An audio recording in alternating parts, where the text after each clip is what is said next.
adam orada. Tora düşer bir gün sarda. Dar gününde dostu darda, yalnız koyup gelip yatma.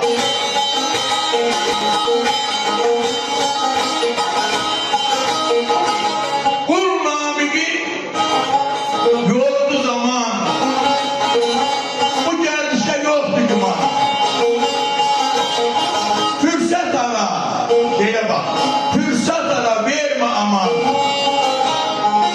Demden çıkıp yemek bakma, namik Türksöz, eş bozdu kadar şarkıda.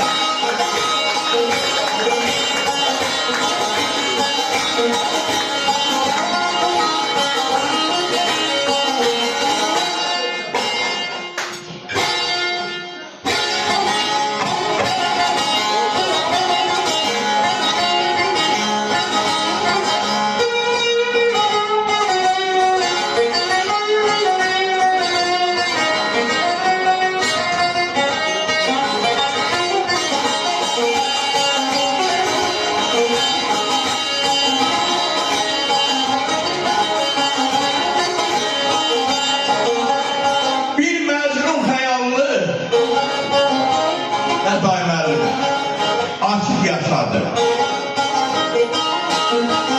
Bir zulmet içinde ışık yaşadı. Derdeye bilmedi o şuk yaşadı. Bəstəran o şəns kimiydi? O kelamı şiir, o sözü şeker. Aşık ələskərdi, aşık ələskər.